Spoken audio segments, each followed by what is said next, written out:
Muy buenos días y buenas tardes a Good todas. morning and good afternoon, everybody. Let me introduce myself. I'm Raul Martina Campo. I'm the Alcohol and Psychoactives Advisor for the Pan American Health Organization based in WHO in Washington, D.C. The seminar is interpreted into English and Spanish and Portuguese. You can access the language of a preference by clicking on the icon at the bottom of your screen. This event offers simultaneous interpretation in English, Spanish, and Portuguese. You may select your preferred language by clicking on the globe icon. Bienvenidos a nuestros participantes en cualquiera de los tres idiomas, tanto los profesionales, Welcome to all participants, to all members in the three languages, organizations, civil society organizations, and other participants. You can include your comments in the chat box and the Q&A section to answer your questions that we will answer at the end of the webinar. I'm pleased to greet you, and we will be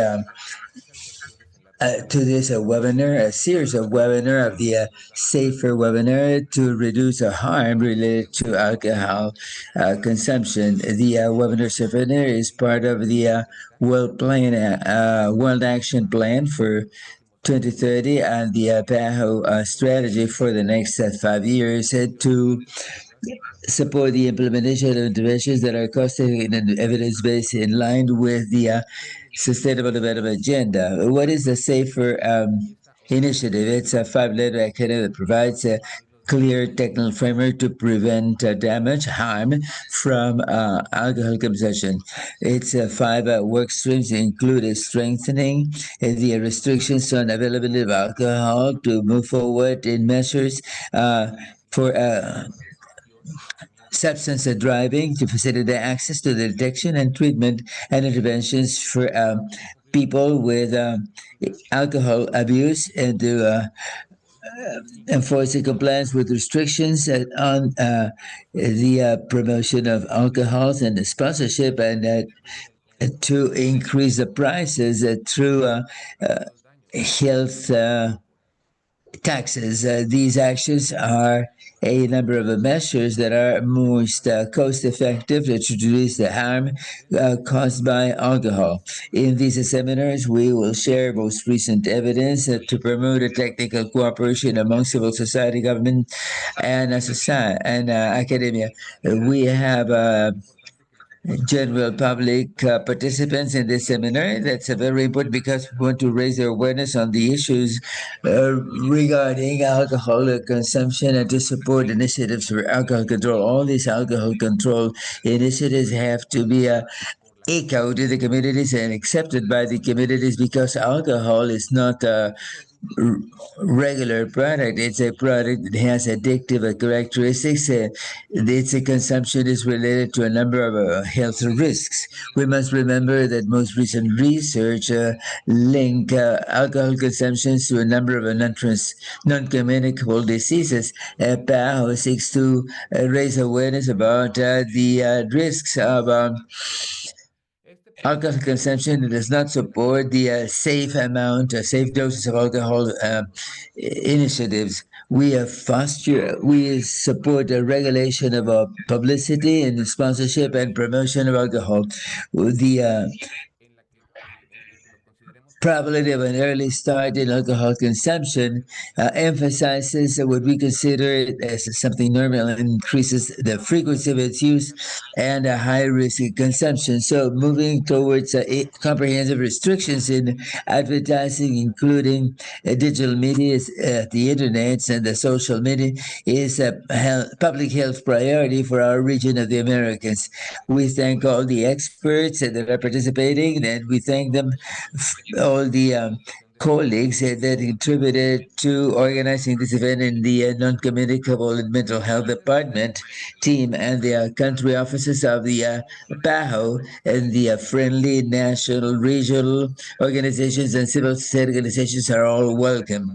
And in particular, we have to thank your particular president. We invite you to continue participating in the coming meetings of the series that aims at preventing harm caused by alcohol consumption in the Americans. At PAHO, we confirm our commitment to accompany member states in strengthening their national policies to provide evidence-based technical cooperation and to facilitate experience sharing among countries. After this prologue about the series, I'm going to turn it over to our consultant, Leonardo Garcia, for his opening words. Thank you very much, Raul, and good morning and good afternoon for all, depending on where you're located. My name is Leonardo Garcia. I'm international consultant on for the PAHO alcohol and psychoactive drug substances. I'm going to be moderating this first winner of the series of a winner of the Safer Strategy, as Rahul just mentioned. It aims at a number of actions to regulate alcohol publicity. This will be the first of 7 seminars that will be addressing the safer strategies to reduce the damage, the harm caused by alcohol consumption. In this space, we will basically aim at sharing experience and evidence and tools that can strengthen the regulatory frameworks in the Americas region countries and promote more protective environments in regards of public health, in particular in those areas where there is alcohol advertising exposure. For this first webinar, we will have a 90-minute time period, and I want to share with you the agenda that we'll be developing this afternoon.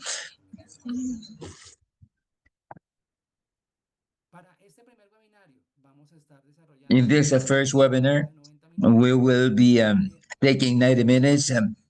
To begin with, we will listen to Renato Oliveira's opening remarks.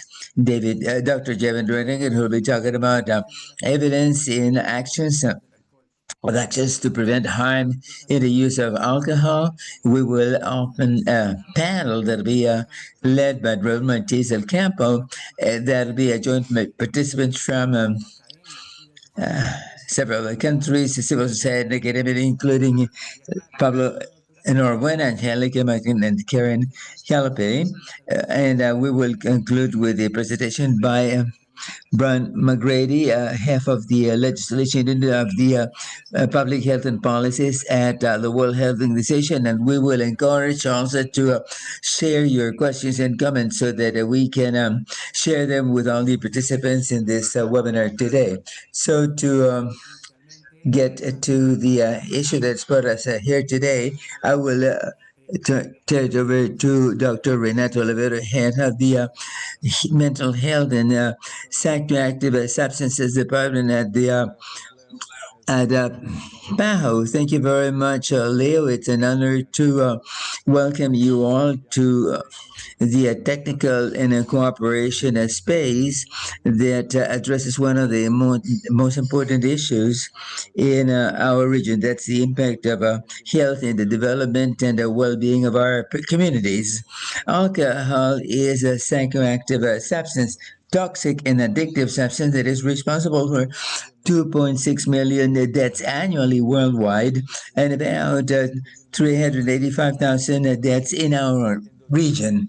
In 2019, alcohol accounted for 6.7% of all deaths of men and 2.4% of deaths worldwide. Its impact is particularly serious among young people. 13% of all deaths that are attributable to alcohol happens between 20 and 39 years of age and has an impact on the economic and social development of our countries. In the region of the Americans, average per capita consumption was 7.5 liters of pure alcohol annually, and that is above the world average, which is 5.5 liters. We're the second region with the highest consumption rates after Europe. In some of the regions and countries, consumption exceeds 9 liters per person.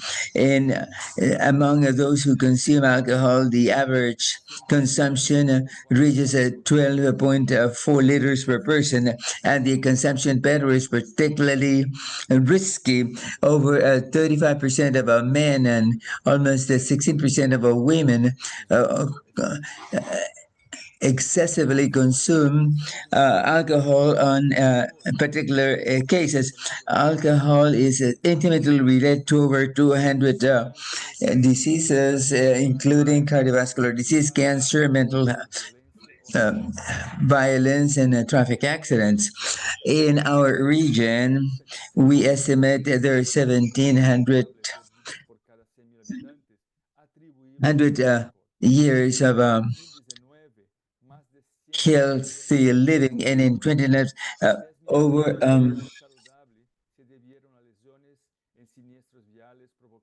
were caused by uh, traffic accidents caused by people driving under the influence. To 10% of people in the Americas suffer mental health issues because of alcohol consumption, and 5% are dependent. These figures are exceeded only by Europe. Despite this, although the response is still lagging, less than 0.5% of the countries in the regions have national policies related to ASCO, and regulation of advertising is one of the weakest areas.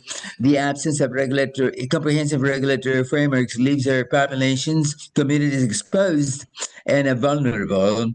The safer technical package provides five high impact interventions, including the regulation of advertising, the sponsorship, and of alcohol consumption is critical. This measure reduces the exposure of children, adolescents, but also contributes to change social norms, to postpone the beginning of consumption and particularly save lives. The 2030 Action Plan and the 2020-2030 World Action Plan traces a clear path so that at least 70% of member states will adopt comprehensive policies for regulatory measures before the end of the decade.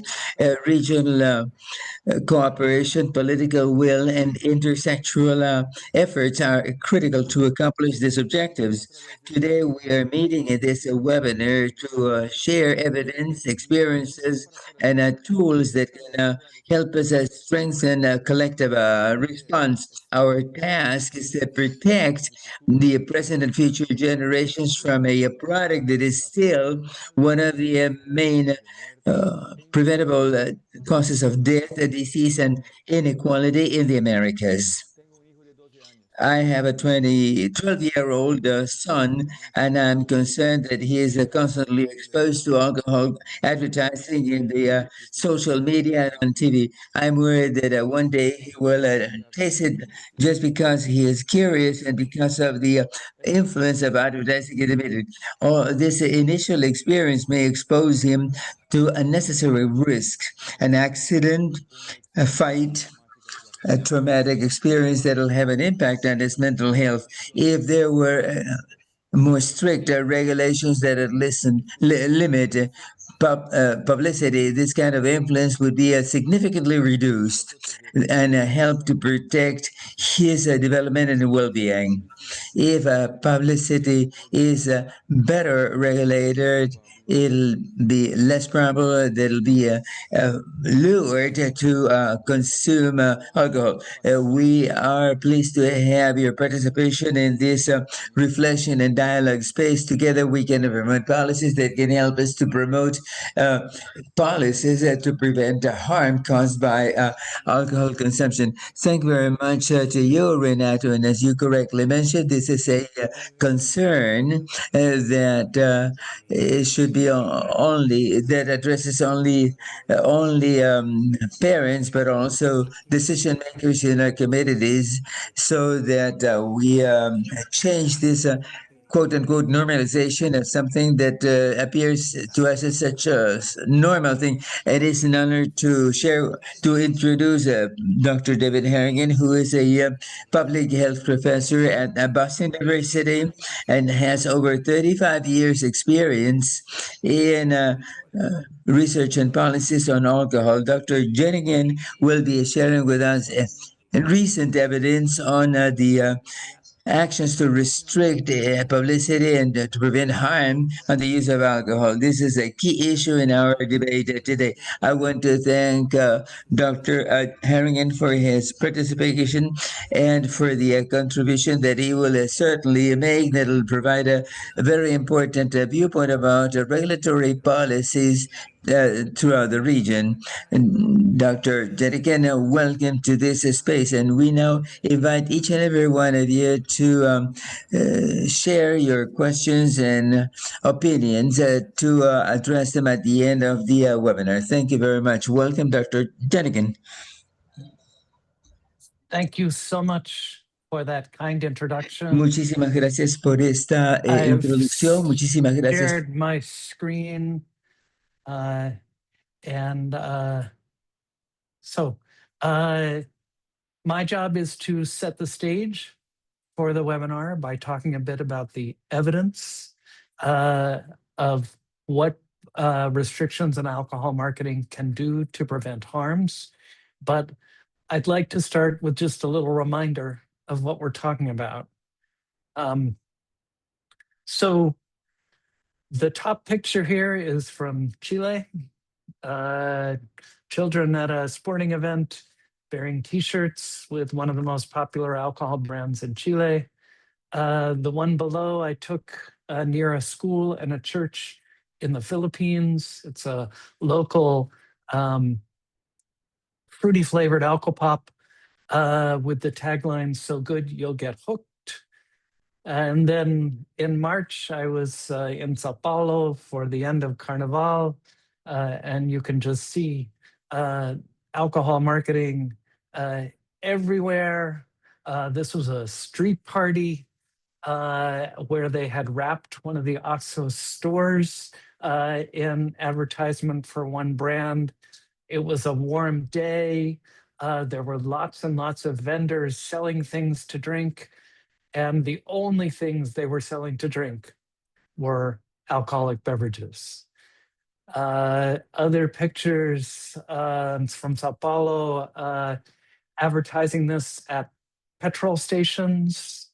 And then I showed this to the Ministry of Health and they were somewhat shocked because this was a display that another arm of the government had put up in the airport during Carnival, greeting people as they came off the plane and offering them alcoholic beverages.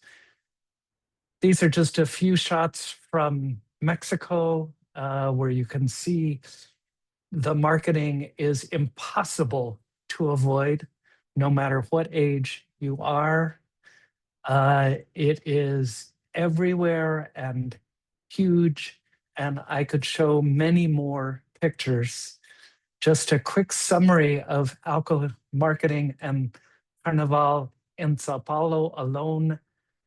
Ambev sponsored 130 street parties with 55,000 street vendors, and they were responsible for 2/3 of the total investment in Carnival, expecting 16 million people to participate at 600 street parties.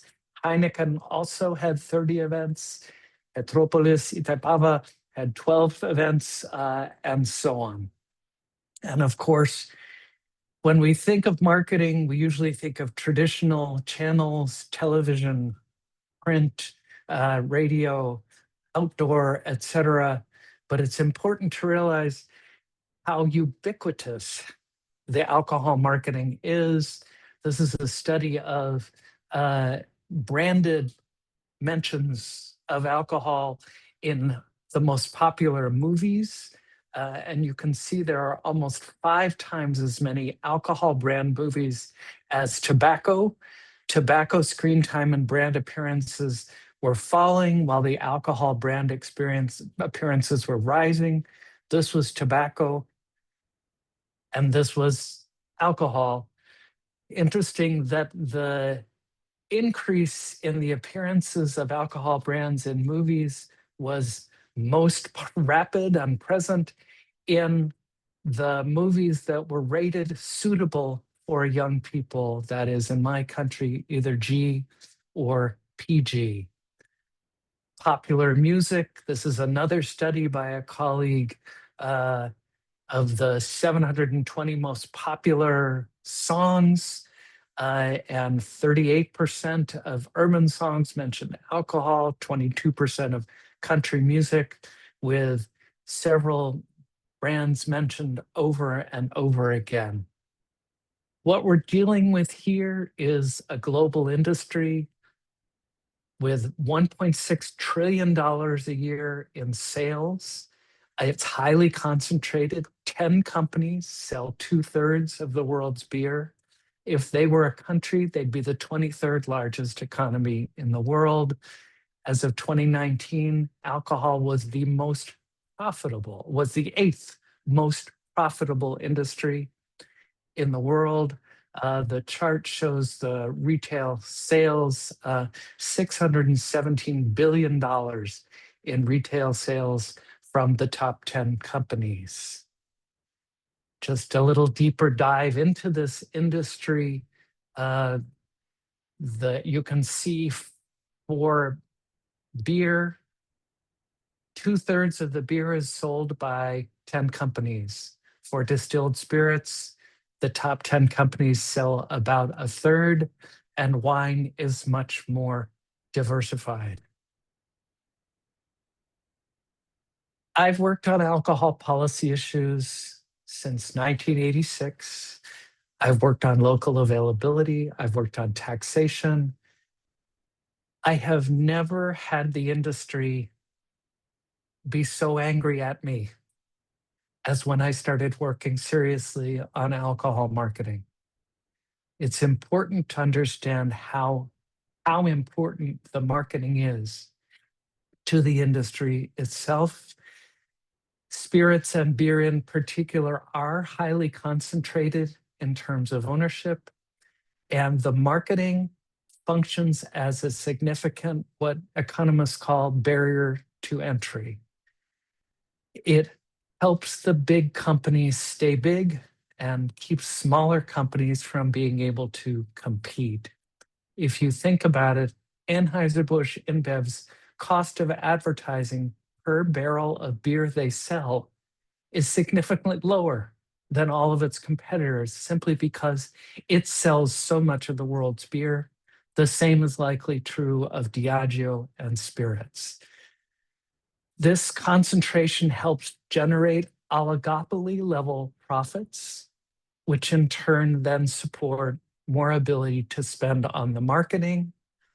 The marketing is critical for the industry right now because the health news about alcohol just gets worse. So the marketing helps to counter that bad health news, and they're doing it increasingly in social media. We'll talk more about that a little later. Just one more piece on the spending. 4 alcohol companies rank among the world's 50 largest spenders on alcohol. Together, they spent about $17 billion on advertising in 2024.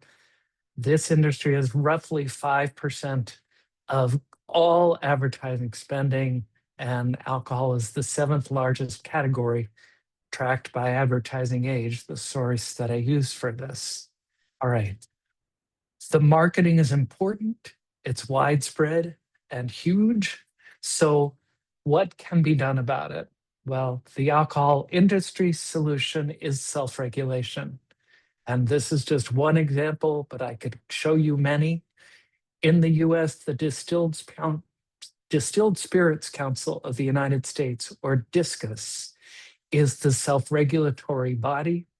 One of the things their code says is that the content of beverage alcohol advertising and marketing materials should not primarily appeal to children, individuals below the legal purchase age. Well, our legal purchase age is 21, and this is an ad for a Smirnoff product, which uses a quotation from Dr. Seuss, who may be the most popular children's book author in the US. The line is why fit in when you were born to stand out. It's talking about peer pressure and speaking very much to the struggles of adolescence. But of course, Discus did not think that there was any problem with this ad. I don't have to show you examples because I have colleagues who have done systematic reviews of articles evaluating the effectiveness of alcohol industry self-regulation, reviewing more than 100 studies, and across the board, what these studies have found is, on the one hand, the industry permits high levels of youth exposure to their advertising. There are many, many, many violations of the code. And the bottom line is that the current self-regulatory systems do not meet the intended goal of protecting vulnerable populations. So let's move from industry self-regulation then to a little bit on what the impact of this marketing is. And there we have the largest research base regarding young people.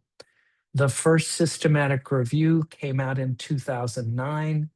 It summarized 13 longitudinal studies that followed groups of young people over time, monitoring their exposure to alcohol marketing and their drinking behavior.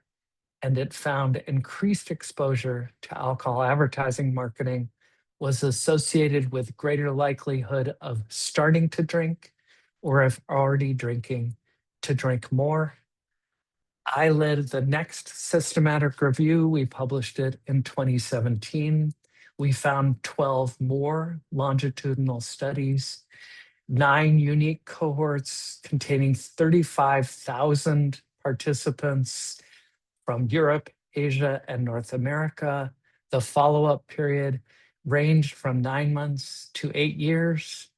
All the studies found significant associations between levels of young people's exposure to alcohol marketing and subsequent levels of drinking among youth. 2 colleagues of mine, Jim Sarger and Thomas Baber, applied the Bradford Hill criteria from epidemiology for assessing whether a relationship is actually causal to the alcohol marketing literature. And here is what they found. Bradford Hill criteria by criteria. Is the association strong? Yes. Is there a dose-response relationship? Yes. The more young people see, the more influenced they are. Is it temporal? That is, does the exposure precede the effect? Yes. Is it consistent across locations, populations, and circumstances? Yes. Is it specific? And here we did branded research where we asked young people what brands of alcohol they consumed. We asked them what brands of alcohol they'd been exposed to, and we also used population level youth brand exposure data on advertising from Nielsen. And we found, yes, the more they are exposed to a advertising for a particular brand, the greater the likelihood they were to be consuming that brand. Is it plausible? Yes, psychologically, absolutely plausible. Is there experimental evidence? Yes. We did not cover them in the systematic reviews, but there are a number of experimental studies that have looked at people's exposure and related that to drinking behavior. Is it coherent? Yes. And finally, is there an analogy? Yes, it's very similar to findings on tobacco marketing. So we can say that there has been a causal association established between exposure to alcohol marketing and alcohol consumption among young people. Regulatory approaches range from no restrictions to industry self-regulation or co-regulation to partial restrictions to comprehensive bans on all media and all alcoholic beverage types. And of course, public health studies take years to do. Marketing 2.0, which is primarily in social media, in mobile, which is algorithmically targeted, which builds off of huge privately held databases to which we researchers cannot gain access. This is the fastest growing area. It's the least regulated and the least studied. And of course, this marketing is exactly where young people are congregating. This slide simply summarizes, based on data that we had from the WHO Global Alcohol Survey for 2023, where were the legally binding regulations on alcohol advertising. And the green shows there's a legally binding ban, and you can see that that ban is least common in the digital space and in esports. So I want to spend the rest of my time talking about the most recent review of this literature. And this was a review that we did for the International Agency for Research on Cancer. This was a review of alcohol policies across the board that were looking for interventions that could reduce alcohol consumption at the population level. So there were a number of exclusions from this review. We couldn't use proxies, so we couldn't use, for instance, cirrhosis mortality or traffic crashes or anything like that, except if there were very few studies that assessed consumption. We didn't use any cross-sectional marketing studies. We also excluded simulation or modeling studies, and studies had to control for important confounders and have appropriate control groups or jurisdictions. We were looking for literature that assessed comprehensive bans on alcohol marketing, and turns out there's very little research that has studied truly comprehensive bans, partly because those are so rare. There was a recent systematic review that looked at both semi-comprehensive and partial bans. And the problem with that is if you include partial bans here, then suddenly you have apples and oranges. You have situations that aren't comparable. Examples of partial bans, you can ban by time. And my other research has found that time watersheds are not particularly effective. You delay all the alcohol advertising till after 10 o'clock at night. You simply push it to times when young people are sometimes more likely to be attending to media. By time, by location, by media channel, and marketing is best understood as a bubble. If you push it in one area, the industry will move their spending to another, and it will push out in another. So for the IARC review, we limit ourselves to what we defined as strong bans on alcohol marketing.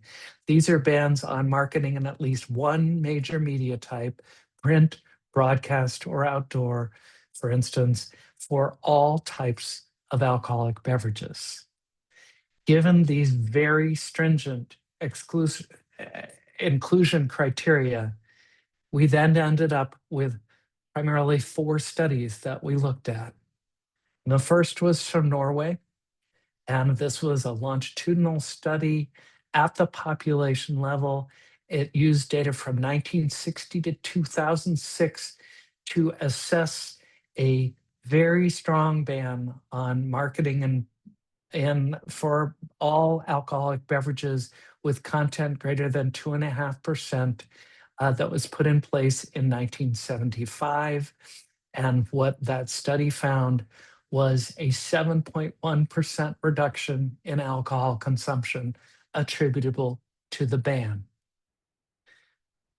Next, we looked at two studies of OECD countries, of wealthy countries, one of 20 countries, the other of 17, a fair amount of overlap.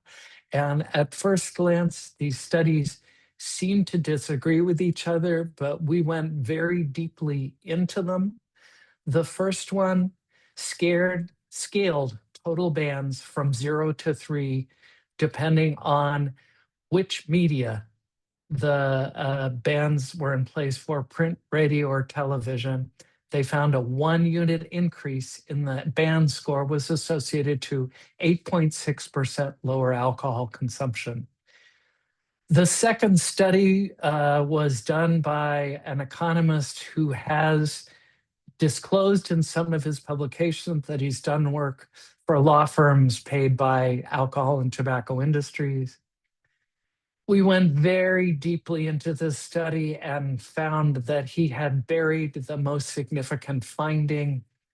I think it was model 6 of 7 models is where we actually found the finding we were most interested in, which is that bans on advertising in broadcast media for all beverages except for the weaker beers was associated with 3.8% lower alcohol consumption.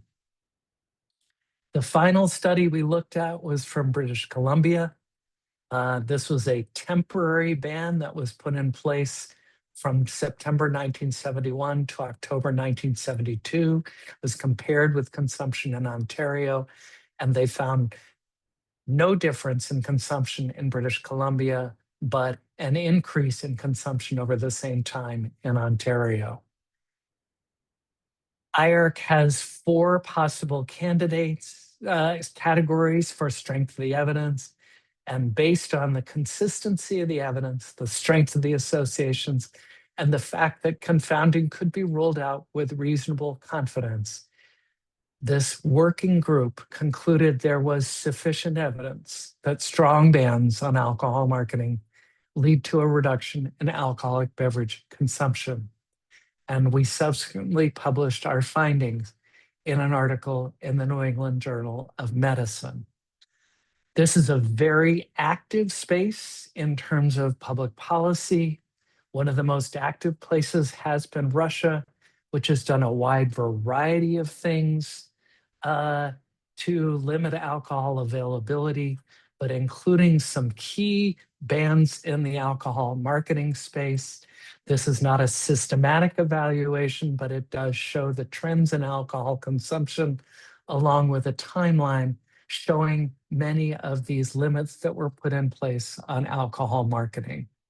We've had a recent ban in Lithuania, a pretty strong ban. Norway and Sweden have long-standing bans. Bulgaria, Finland, Latvia, Poland, Spain, Slovakia, Romania don't premiere spirits on television. And there are a variety of partial bans in the Americas region. This gives you a look at how prevalent partial bans are globally. This is the most common way of going at this. And it may be helpful, but again, the problem with the partial bans is in that marketing as a bubble that will push out in other places when we ban it in one place. This is the number of partial bans in the Americas region.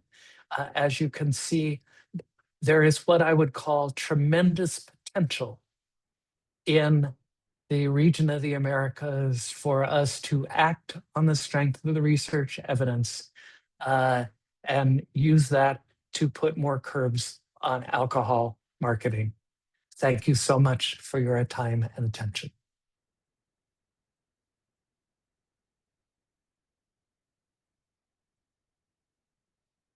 Doctor David, muchísimas gracias por su presentación.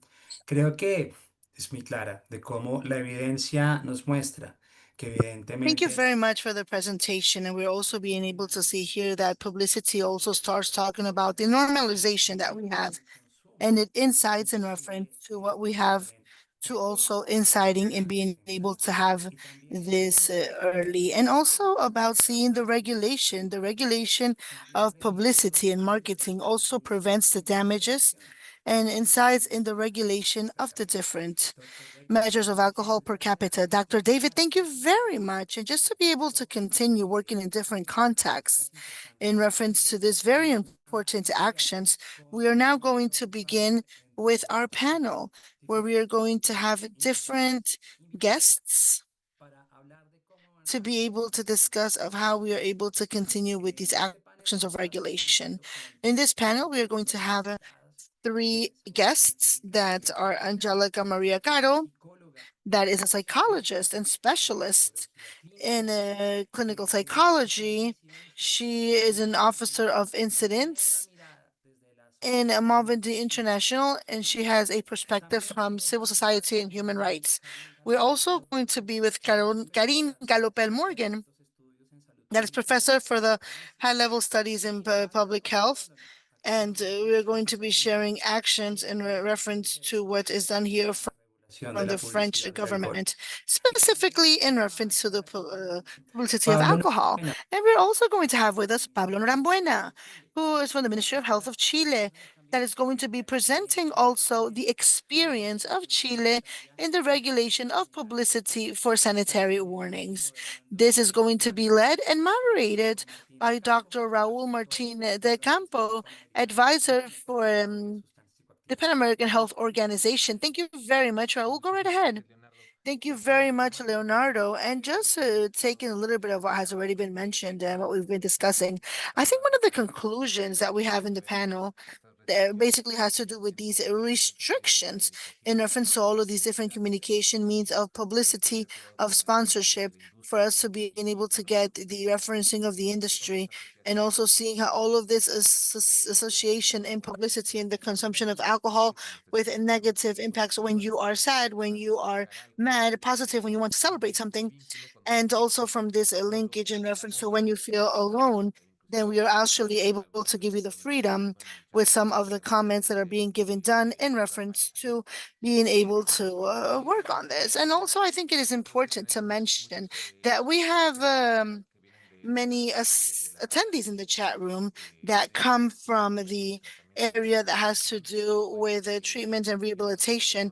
I think it's important to require from governments the respect to people that are in abstinence, and also in reference to being able to see uh, images that promote the consumption of alcohol, and also being able to see that these need to be seen by different messages that have to do with alcohol, that for them it's about also constituting a situation of risk. And here for our panelists, we are going to have three questions presented, and we are going to share this with them. This is basically questions to be able to see on the writing of these questions with them, and some of them are going to be able to present some slides. We have here, of course, we want to share a lot of information with you, and we have around 8 minutes for each person. Okay, so I'm going to first read the three questions that we have. We must remember that they're going to have 8 minutes to be able to respond to three questions together.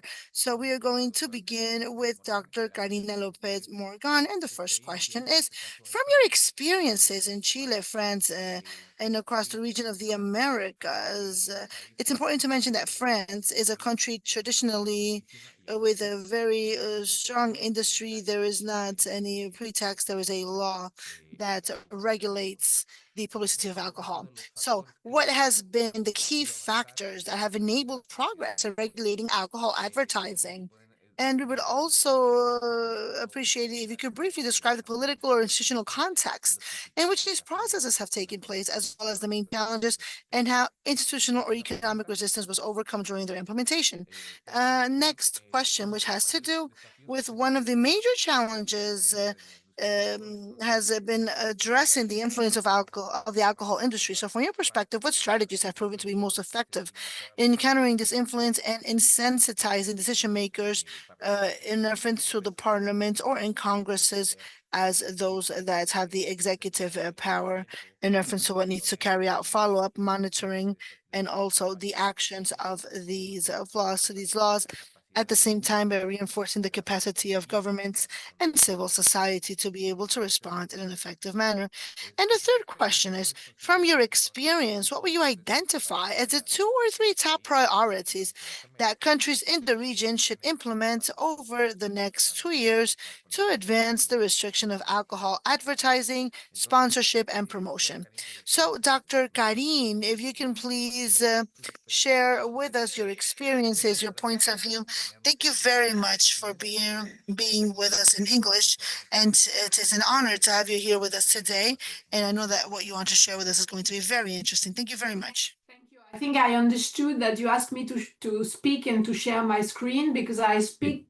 I understand Spanish, but Yes, not yes, please. very good, to be honest. So, Please do. okay. Well, first of all, good morning. I think it's a morning for you.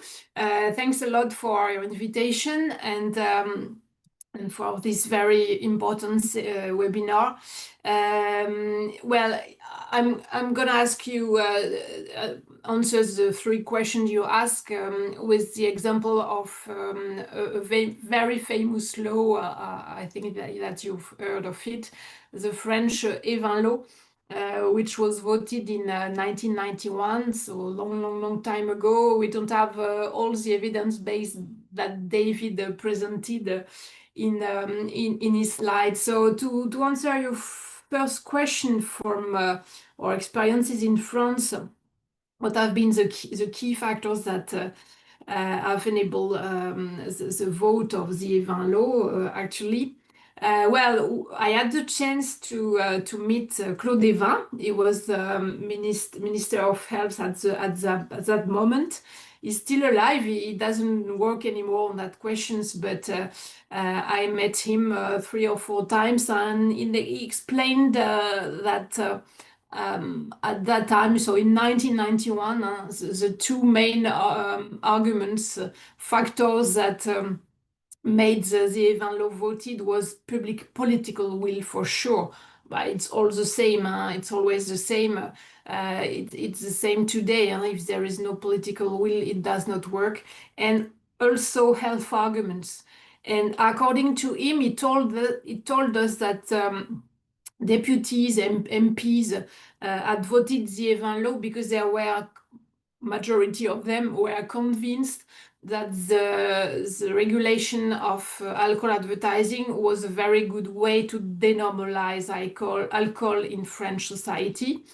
And like you said, Raoul, in spite of the fact that there is a lot of wine and we maybe consumed a little bit less today, a lot of wine, and we have a lot of wine producers in France. The other argument was also to get a consistency, because it was the beginning at that time of alcohol policies in France.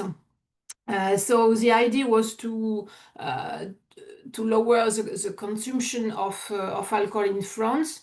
And of course, it was not possible to conduct a policy with advertising ban and other measures with a very strong competition of the alcohol industry. So Claude Evin told us that campaigns to reduce alcohol consumption could not be developed while at the same time allowing messages encouraging alcohol use. So it was also one of the factors, the reason that was used by Claude Evin to vote his law. And of course, classical arguments, health arguments, and to reduce mortality, to discourage alcohol consumptions, like David highlighted. It was not evidence-based at that time, but now we know it's evidence-based, and also, of course, to protect young people from alcohol advertising. But I'm speaking of the Evin law, and I think it's important to understand what is it, what is the content of this law. Actually, this law is very interesting because it's a partial ban. Unfortunately, not a complete one, but it's better than no regulation at all. And it's an interesting law because we have media limitations in order to decrease exposure, but because it's a partial law, The Evin law also voted some limitations for content of advertising, I will show you later, and also mandatory warnings that should be displayed, that must be displayed on all allowed ads. Regarding media limitations, actually, alcohol advertising are allowed. At the beginning, it was the idea in all media that don't target actually young people. So it's possible in press that targets adults, on radio at some hours of the day, on the internet, on official websites, etc. But for instance, it's not possible on TV at all, the cinema neither, in newspapers that target young people, sponsorship, sorry, it's not possible on the internet, on websites that target young people neither. Because it's a partial law, like I said, the law also limits the content of advertising and packaging. And I think it's important to highlight this. It is very specific to the Evin law. Packaging is also included in the law, not only advertising. And we know, if we know that from the tobacco industry and now the alcohol industry, that packaging is a very, very important and strong marketing tool. So the Evin law says that written messages or images should refer only to the qualities and characteristics of the products. It means alcohol, percentage of alcohol, origin, other information, and so on. So it means that this sort of ads that you can see in your countries, for instance, it's not possible to see it in France. The sort of ad that we can see in France is this one. It's not possible to combine an alcohol brand with parties, friends, and so on. Example of ads that we cannot find in France because it's not allowed. So advertising, but also packaging. And the last content of the Evin law is about informing consumers. The Evin law ask the alcohol company to display this warning: alcohol abuse is dangerous for health. And because it was probably too strong for the alcohol industry decided to add consume with moderation, probably to moderate the first part, the mandatory part of the warning. So to answer your second question, and the major challenges has been the influence of the alcohol industry.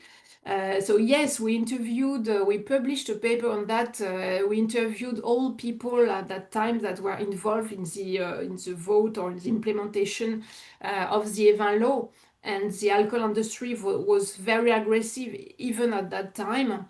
Unfortunately, the Evin law, which was a very, very, well, it is still a very good law, but it was better in 1991. Since its adoption in 1991, this law has been weakened by the alcohol industry because our current, one of the reasons is that our current President Emmanuel Macron is very close to the alcohol industry and very in favor of wine and so on. So unfortunately, the result of this very intensive lobbying of the alcohol industry is that in 1991, billboards in streets were banned, which was very smart and clever because billboards can be seen by children, by everybody actually. So in 1994, it was allowed due to the strong lobbying of the alcohol industry. In 2005, it was allowed to feature producers, sellers, barmaids in ads. It was not possible to display characters in ads, in alcohol ads, before 2005.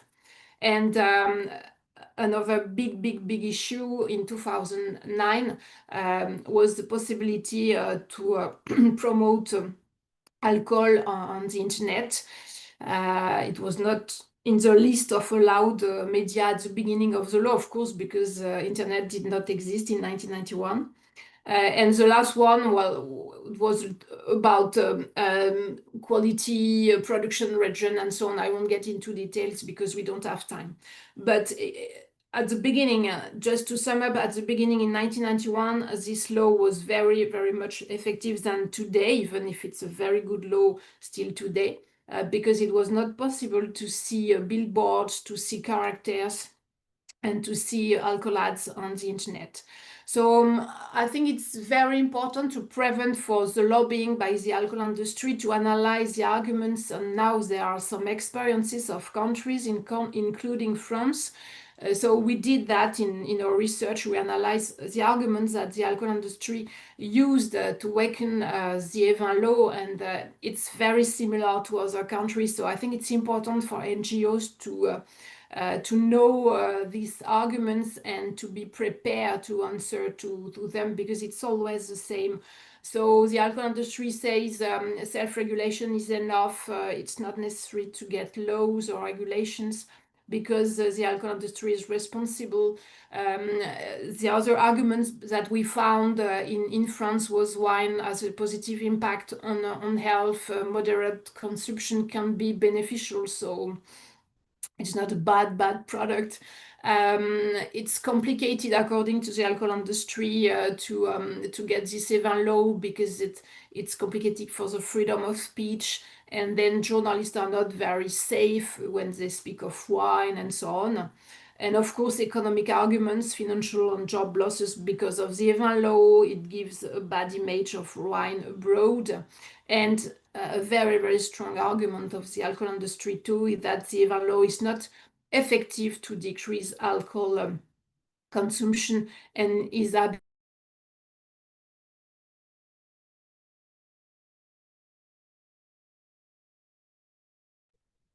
Sorry, Karen, you have been muted. Can you unmute yourself, please? sorry. Yeah. Okay. Yeah. Thank you very much. Go ahead. Thank you. So my last slide, two slides left, is about what could be done in the next 2 years in France. Well, NGOs, for instance, Addiction France and Avenir Santé, what they are doing at the moment, and it's very important, the job they do, is to better enforce the Evin law, because as usual, the alcohol industry always tries to escape or not to enforce the law.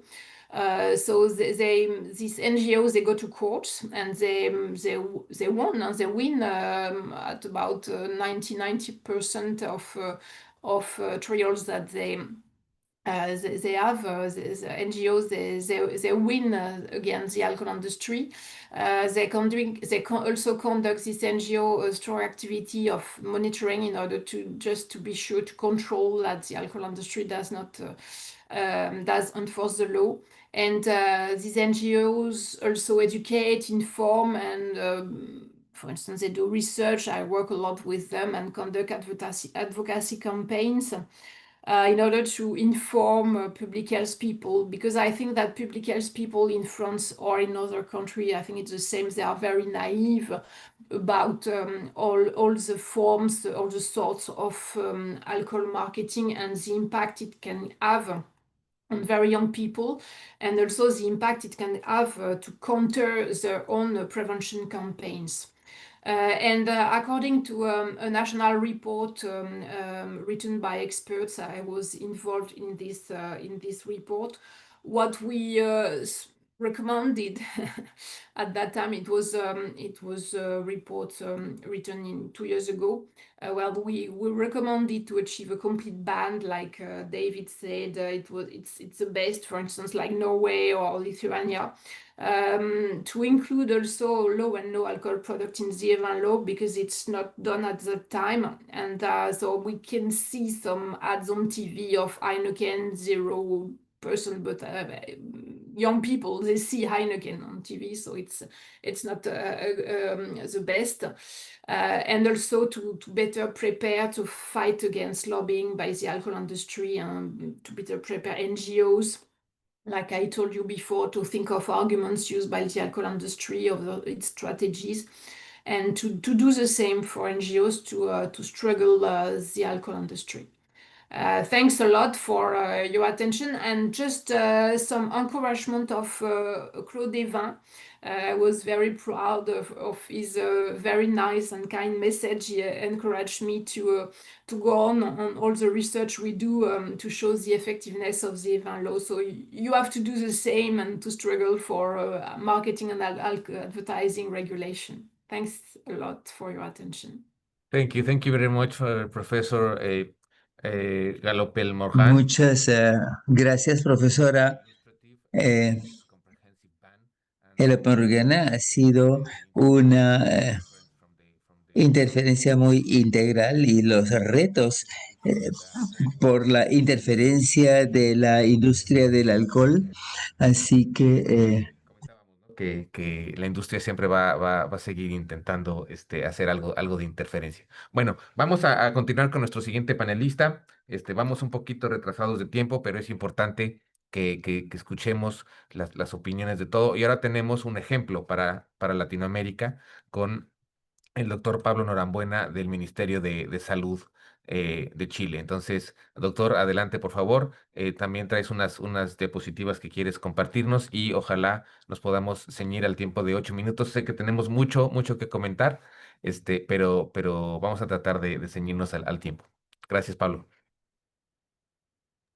Bueno, gracias a ustedes por la invitación. Es un placer siempre encontrarme con ustedes y con los colegas y personas the de la invitation and for talking to my colleagues in the region. Let's see what we can do in 8 minutes. In Chile, we have a recent regulation on alcohol beverages advertising that was implemented last year, and it's an initial step that will continue until 2026. And I would say that before 2021, Chile has no regulation of alcohol beverage advertising, excepting some general content regulations for television and broadcast that had no legal force, and a part of the voluntary publicity code that was issued by the producers code of advertising. I wonder if you can read it, but this is the regulation that aimed at avoiding advertising for minors, and that would put an emphasis on prevention for driving under the influence. This is an update for Dr. Jen, and as you can see at the top left, there is Chile's, and then we have a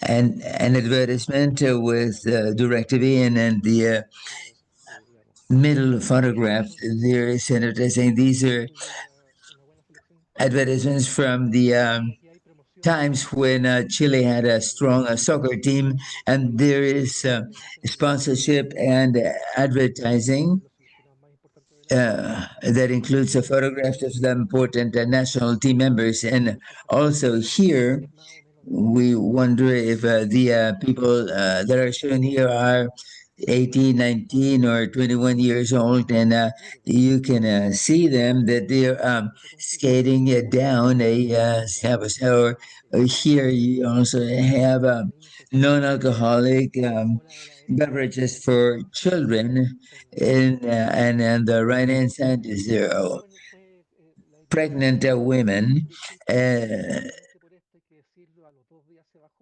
for a bubbling alcoholic beverages industry. Apologize for presenting this advertising, and here we have some confusing images. These are the same persons in the prior photograph. These are some advertisements including some pieces of advice, and like drink your food, eat your food with a beverage, and only for 18 years old. And this comes from several countries around the world. This shows donations to the state during the pandemic, but the producers and manufacturers are alcoholic beverages, and these are zero alcohol. Beverages because but it's the same brand, the same bottle, and through this zero alcohol beverage advertising, they conduct their promotion. And here the law 21363 um, addresses various challenges that were faced by industry, but in particular, this addresses the issue that some of the government agencies are also related to the alcoholic beverages itself. Like, for instance, if we take into account that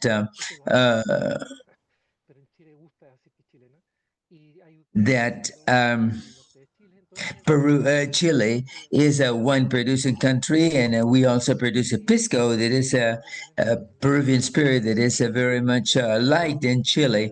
The first part of this law has already been published and it's been regulated by the law. Includes two particular issues. In the first place, labeling, and including messages that prevents the use among pregnant persons, drivers, and minors, and this should be included in all advertising, and also warning about the energetic or caloric value. And this takes also follows the example of some other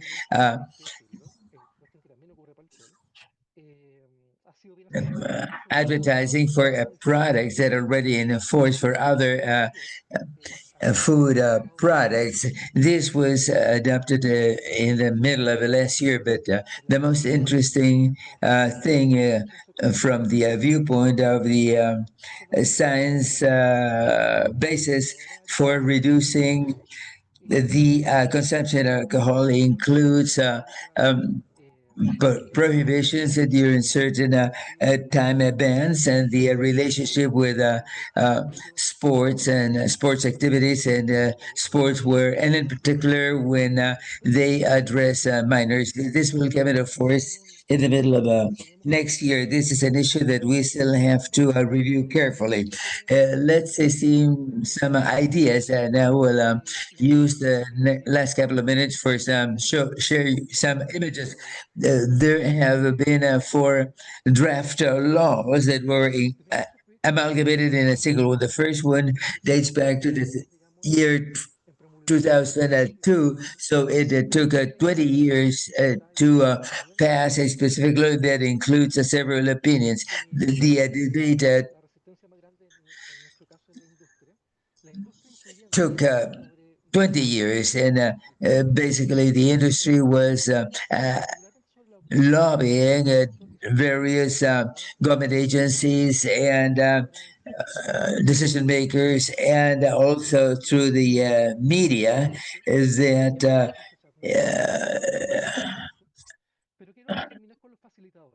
and I would like to conclude with the issue of facilitators, because these are some examples that are relevant. Before the pandemic, there were some initiatives.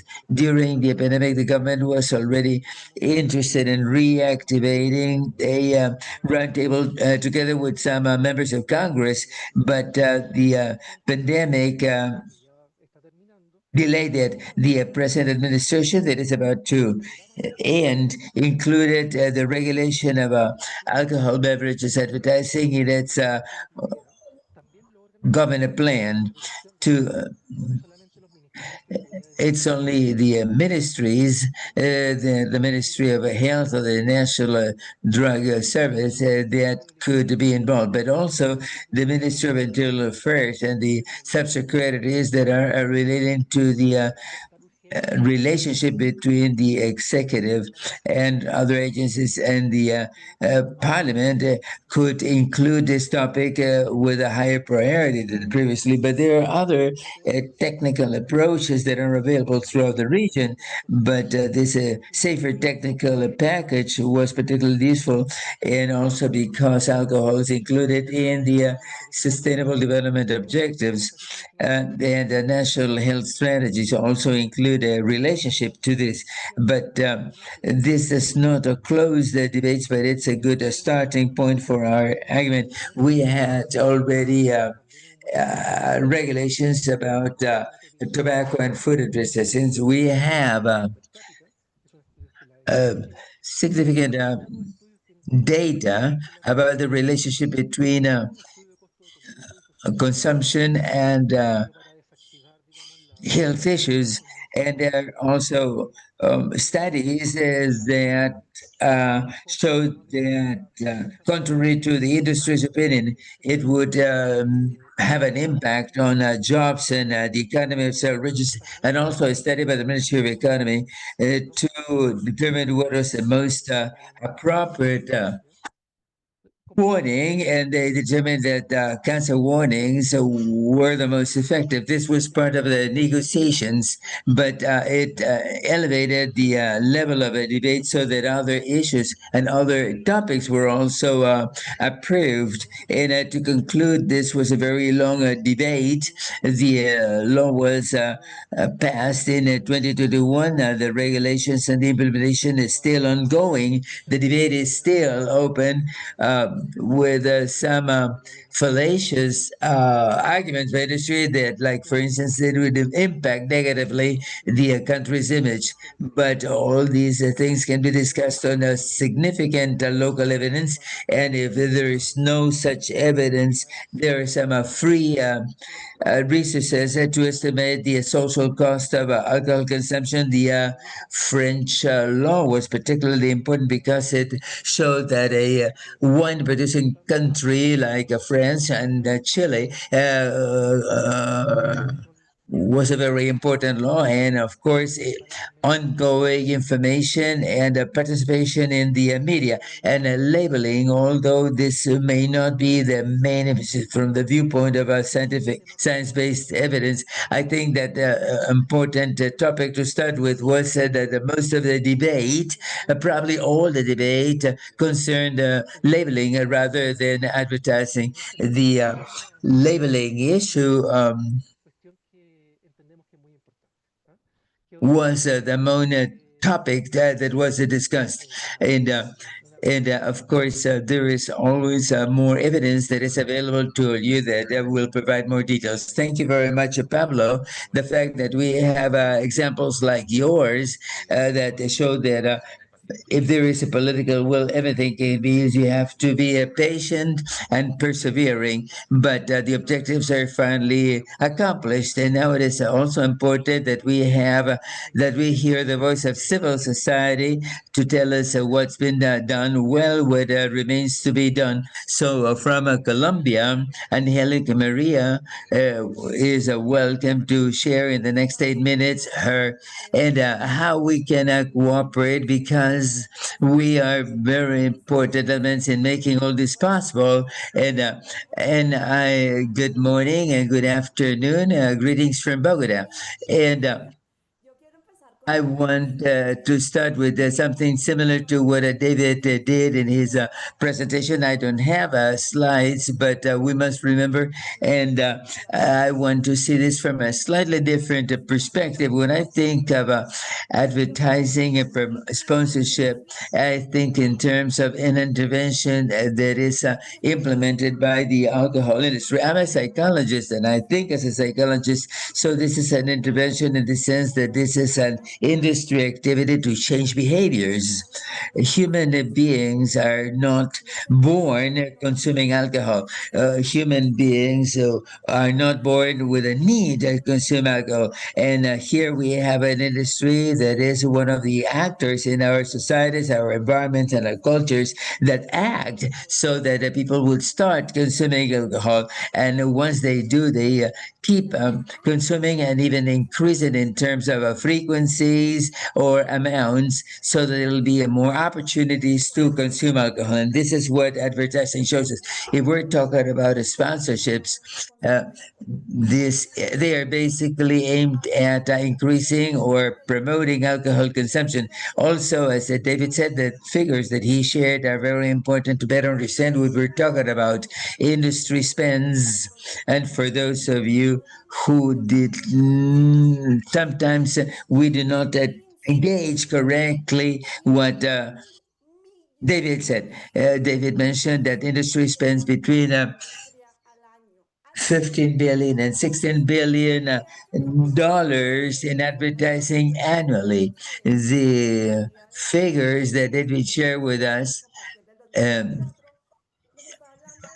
for 2019 to 24, it talks about the 7 largest companies that are among the 100 companies globally that spend most, and 7 of those are alcohol industries, of which the largest one is ABEV, that's Bavaria in Colombia, ABEV in Brazil, Heineken and Diageo, and all the others. Just those spend between 15 billion and 20 billion dollars annually in advertising in these kinds of interventions. This is the money that they can count on to finance their interventions, and their interventions reach all human beings that are not protected um, against their interventions.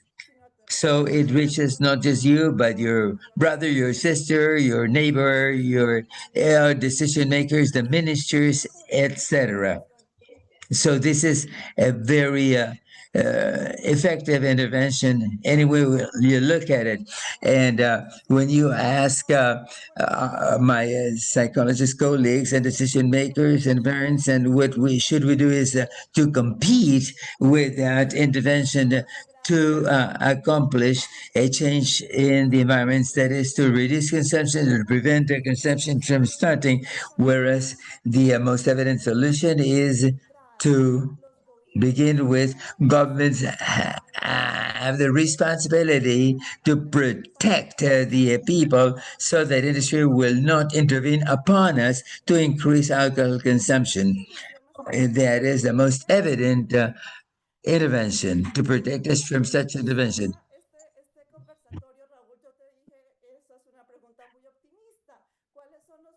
Claves de avance en la región de las Américas. Y la verdad es que con la mano en el corazón, mirando los datos, pues no hay mucho avance. De hecho, no hay avance en la región en el tema de cómo los gobiernos se están protegiendo de esta intervención.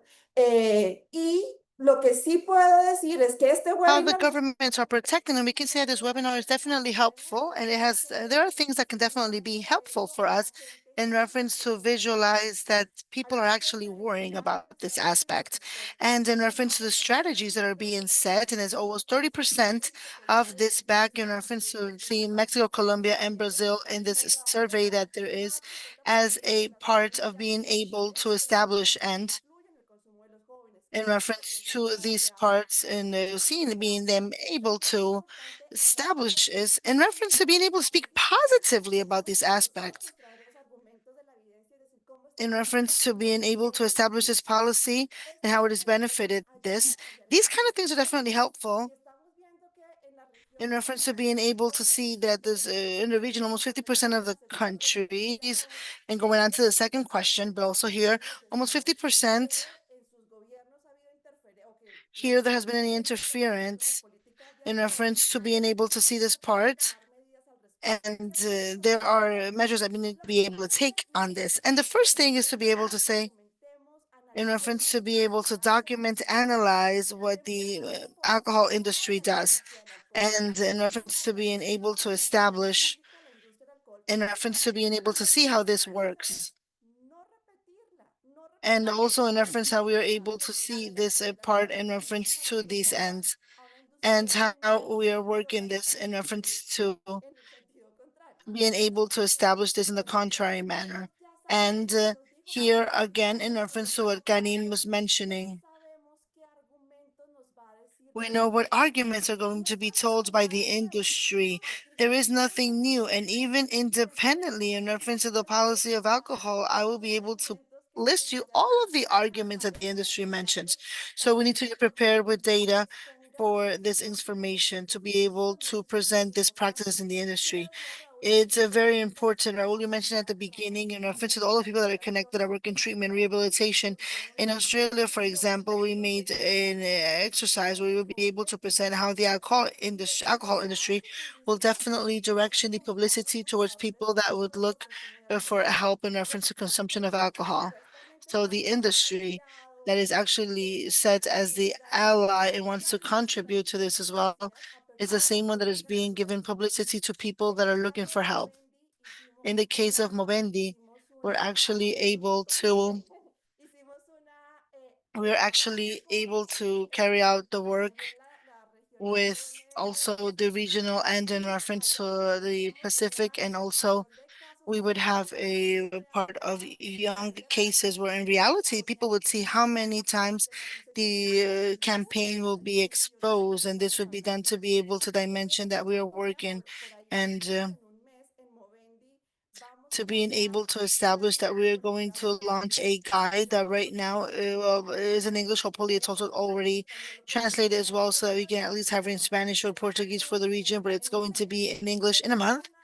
And it is a guide to be able to help the prevention of conflicts of interest with people, things that are very much specific that we can do to first be able to recognize the conflict of interest. The industry of alcohol is not an ally, it has a different interest, and therefore in reference to it does not make sense. We need to stop normalizing the different programs and of social responsibility and business responsibility. And I don't have much more time, just maybe a couple of seconds more, but just to be able to tell you that we are going to be able to share very much specific things.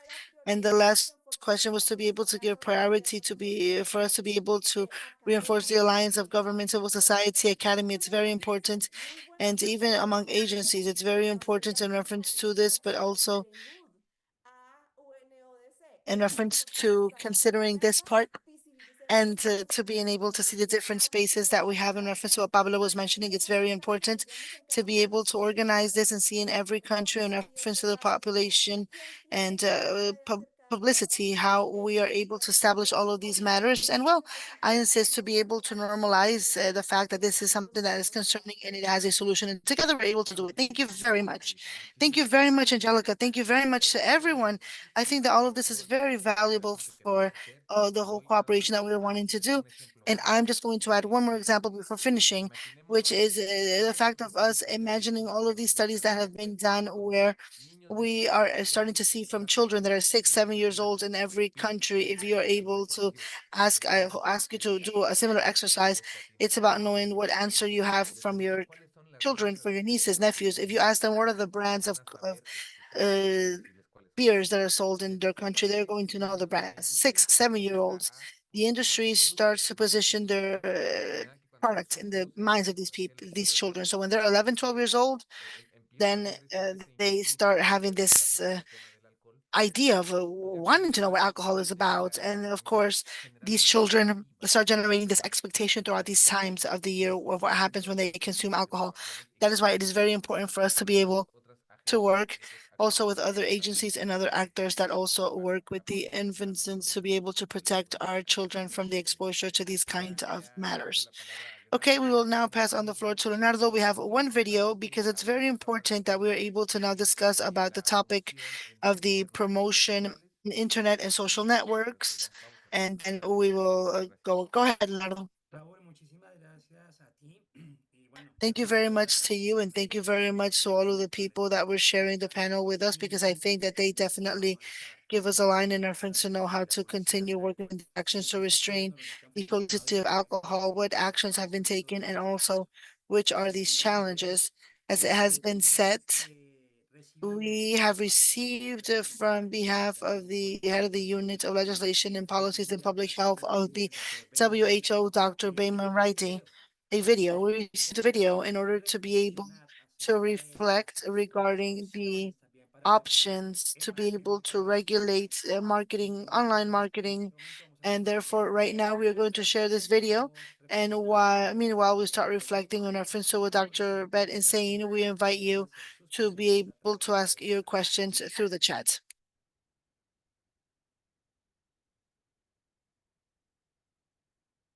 Hello, my name is Ben McGrady. I'm joining you from the Public Health Law and Policies Unit in the Health Determinants Promotion and Prevention Department at WHO headquarters, and I've been asked to speak today about options for regulating online or digital marketing. Let's dive right in. First of all, what is digital marketing? There are a number of different types of digital marketing to which we are all exposed in different ways. These include examples such as search advertising, where we put search terms into a search engine and receive suggestions from that search engine either to purchase products or linking us to particular web pages or other product pages. They include display advertising such as banner or other ads that appear on websites. They include SMS or email advertising that we might receive directly from companies in our inbox or to our phones. They include advertising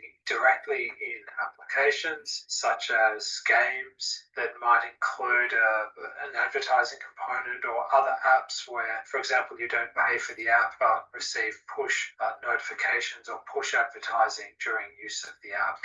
Another form of digital marketing is influencer marketing, where individual users on social media or other platforms endorse products or incorporate those products into the content that the influencer or individual advertiser really is promoting through their site.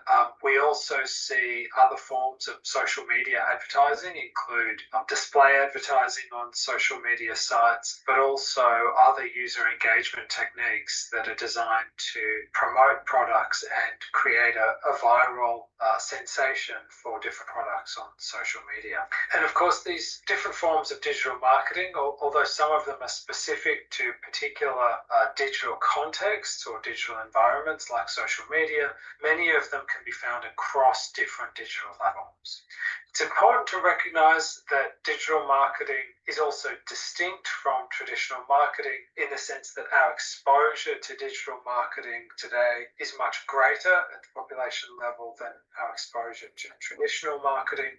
We're also exposed to digital marketing in an ephemeral way after I see it. So unlike a billboard in a public space, it's removed shortly after being viewed. But because this content is targeted based upon our interests, meaning that the digital marketing that I see is different to the digital marketing that you see, it's targeted towards me based upon my browsing history and interests, but also it's ephemeral in the sense that it's taken down based upon our browsing history, perhaps our purchasing history or other data that companies may have on us. It's particularly powerful and it's more compelling to viewers than traditional marketing, which was targeted really just based upon the context it's seen and where it's harder to find your target audience so directly. What are the challenges that we see in regulation of digital marketing? First of all, we see fragmented laws, and I'll speak in more detail about this in a moment, but we basically see that there are a number of different laws that govern digital marketing at the national level, requiring coordination. We also see that it's difficult for governments sometimes to effectively exercise their jurisdiction over digital content that's coming from all around the world. We see vulnerable populations being targeted through digital content, and then we see new marketing techniques being developed all the time, such as influencer marketing, user engagement techniques, which I mentioned a moment ago. Above and beyond these, it can be very difficult for governments to allocate resources to effectively monitor digital marketing, and then enforcement may also be a challenge in many countries. There are, however, options to address each of these challenges, and I'm going to outline some of those options now. First, on this challenge of legislative fragmentation, it's typically addressed through legislative coordination. That means coordinating the laws relevant to digital environments in your country, and this is typically done at the national level. So in a legislative sense, we have sector-specific laws, like a law on alcohol, and then we have cross-cutting laws that may be relevant to digital marketing. These could include advertising laws, consumer protection laws, laws on broadcasting, data protection, even digital markets or information technology. And each of these laws potentially is distinct or different from one another in terms of the scope of their jurisdiction, in terms of what's prohibited or permitted, in terms of who has power to monitor compliance with the law and enforce it, and potentially also what is the liability for different actors if they violate the law. And so when trying to create an effective approach to digital marketing, it's of course important to ensure that these laws are coordinated. We see this at the national level, for example, where a sector-specific law like an alcohol law might include a cross-reference to other bodies of law and other government agencies responsible for enforcing those laws in order to expand the scope of those laws and apply them to the alcohol context. Or sometimes we might see in those laws there's a specific reference to alcohol or tobacco or some other health issue that the government's trying to restrict marketing of. And in those contexts, that then enables the use of the monitoring powers, the enforcement mechanisms that are found in those laws, and application of those to, for example, the alcohol context. So we see some level of legislative coordination is required, typically in order to effectively regulate digital marketing and to engage government agencies outside of the health sector and ensure a comprehensive response to digital marketing. In addition, we see examples of countries defining their jurisdiction and exercising that jurisdiction in an effective way. So on the one hand, it's tempting to think that we can only apply our laws to domestic actors or to domestic content. But in reality, countries are defining and exercising their jurisdiction with respect to any content that is incoming into their jurisdiction or any content that is viewed within their country. And there are some examples here from China, from Mexico, from Brazil, which basically frame this type of jurisdictional reach. And in essence, governments need to apply the law in this way to prevent circumvention of their national prohibitions or national restrictions by actors simply working outside of their jurisdiction. It's also important or possible for governments to address targeted marketing. So in the context of alcoholic beverages, as in the context of, for example, tobacco products, if there are a comprehensive restriction that is a complete ban on advertising, promotion and sponsorship, that would be the ideal situation, covering both traditional media, digital marketing and all forms of media. That would be ideal. But in the absence of a complete ban such as this, then it's also important to address targeted marketing. In many countries in the alcohol context, we see, for example, restrictions only on marketing of alcoholic beverages to children, as in marketing is permitted to adults but not to children. In such a situation, it would be important for the government to enforce that type of restriction through limitations on the targeting of advertising in digital spaces. And this could include a number of different steps, such as requiring age verification mechanisms for different websites, social media platforms, for the web pages of alcohol advertisers. It could include using data protection laws to ensure appropriate protection. It could also be possible to, it's certainly possible from a technical perspective, to require that marketing is targeted away from those under the age of 18, for example, by requiring a specific set of interests to be associated with a product or alcohol advertising where those interests are very unlikely to be associated with people under the age of 18. So there are technical ways, and it's also possible in the law to ensure that marketing is targeted away from vulnerable groups, such as those under the age of 18. Of course, we would recommend comprehensive approaches, that is, approaches that are as comprehensive as possible, ideally covering all forms of marketing. And in such situation, it might be necessary to enforce the law, including under data protection laws, but not address the targeting of advertising to specific social groups. But where there are partial bans in place, it is important to address that in digital spaces so that we ensure that children and others in circumstances of vulnerability are not being exposed to the advertising question.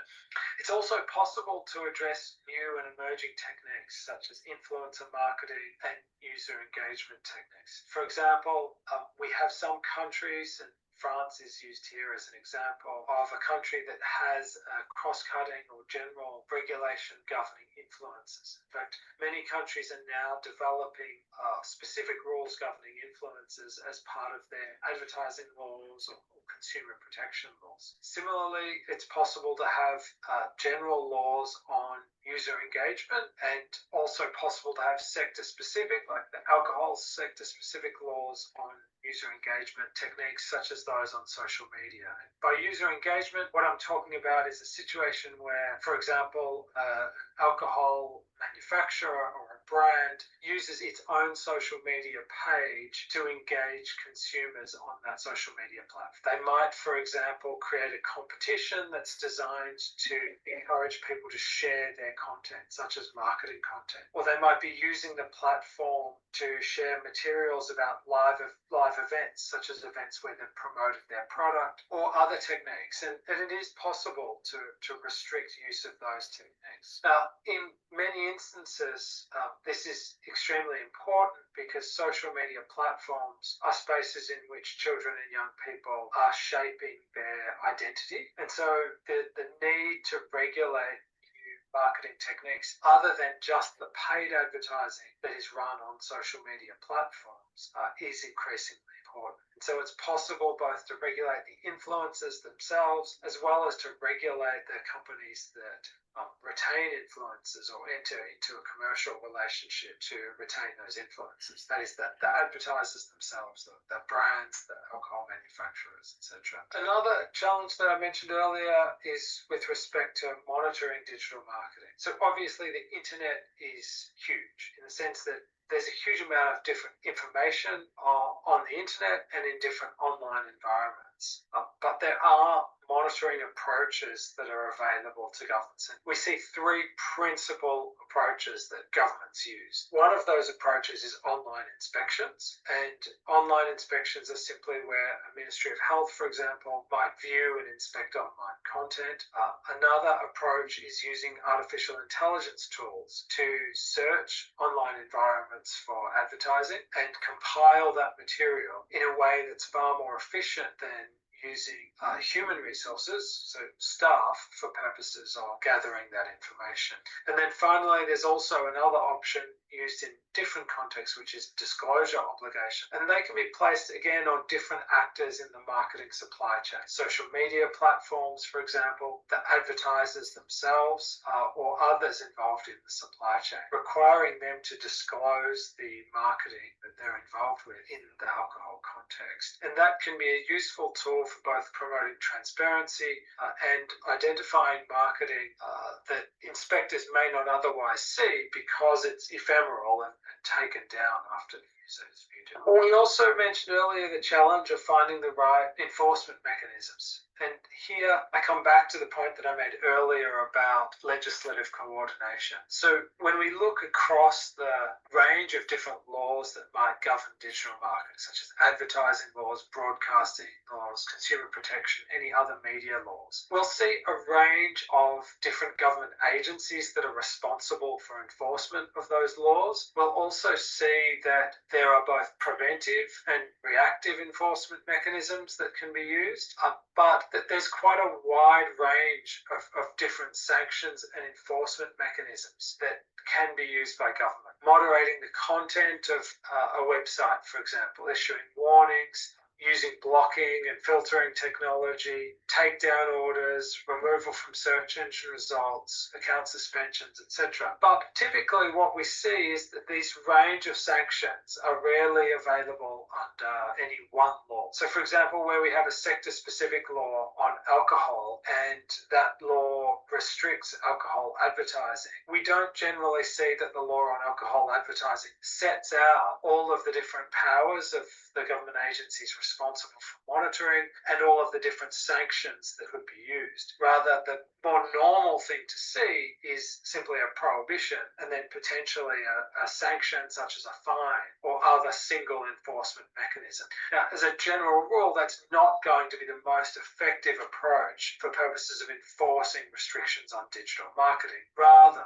through that process of legislative coordination, it can be possible to tap into the different government agencies that are responsible for enforcement in online environments, and also the different sanctions that they have in their toolbox for purposes of enforcing those restrictions. And so here, the point about legislative coordination is a really obvious one. By coordinating the national laws and including relevant cross-references where possible or where necessary to link those laws, it can enable government this full toolbox for enforcement of restrictions on digital marketing. So in summary, when we speak of digital marketing, we speak of legislating, monitoring and enforcing. And first, governments need to get the legislation. They need to have the right restrictions in place, both in traditional and online environments. Coordinate your national laws and include appropriate jurisdictional rules to cover any material, any advertising, promotion and sponsorship that is entering your jurisdiction. And then take some specific measures in the digital context, such as using age verification mechanisms, restricting targeted marketing where partial bans are in place or partial restrictions are in place, regulating specific techniques like influencer marketing or user engagement, and then also facilitate monitoring and enforcement, such as by using disclosure obligations, using online monitoring tools such as artificial intelligence tools, and then adopting a full range of sanctions and enforcement mechanisms that can help implementation of the law. Finally, what technical assistance is available? There's a range of different resources and assistance available from WHO, and I'm sure colleagues at PAHO will also speak to the assistance that they provide. But in essence, we can help you assess your legal environment, make recommendations on how you might have the strongest legislation possible. Sometimes we can even engage with online platforms such as social media platforms in the event that you see violations of your law that are not being addressed. In short, we're here to assist in the event that we can. Thanks very much for the opportunity to join you, and I hand you back to the moderators.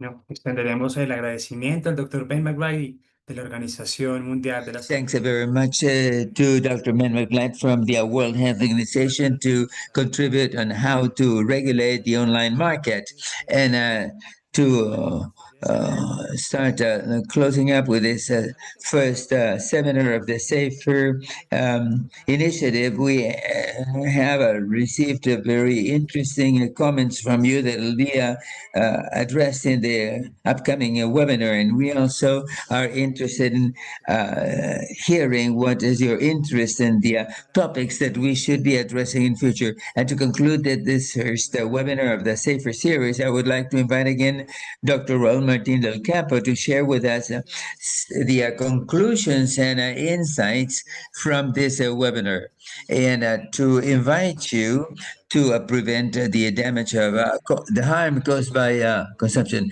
I will be very respectful of the time that's given to me, just a couple of minutes to share with you 6 takeaways from this webinar that we have been addressing with a number of governments. In the first in the first place, protection of vulnerable groups, children and abstinence toddlers, women and women that and work in the social media, and and a comprehensive ban of all the media, whether outdoor or printed media broadcasts, because it is not possible that beer should be addressed differently. And we have been given some tips of what to do with the digital media. We have to adapt the control of advertising and social media, and we can even use artificial intelligence, strengthen the legislation and the enforcement mechanisms by authorities that are free of conflicts of interest to prevent conflicts of interest. Industry should not be involved in the regulation. There should not be a self-regulation mechanism because they don't work. In the first place, the priority of health in international agreements. We did not have enough time to address it. Sometimes it is mentioned that commercial agreements international always include a clause to address it, the importance of taking care of communities' health. We have to learn the synergies. We have to learn about ultra processed foods and tobacco. This is a new start that we're promoting. The World Health Organization had a prior meeting in 2016 that we are taking back against, and we have to engage in synergies with civil society and the governments. And in the governments, we have to work with the health sector in communications. Regulators, the Ministry of Culture, Protection of Childhood Protection, and this is where I would conclude my intervention. Thanks very much, Raul, and thanks to each and every one of the persons that have connected and that have remained with us in this webinar today. And we want to invite you to keep attending these webinars that aim at avoiding the harm caused by alcohol and support and disseminate among decision makers the safer strategy. Have a great weekend. Thank you very much.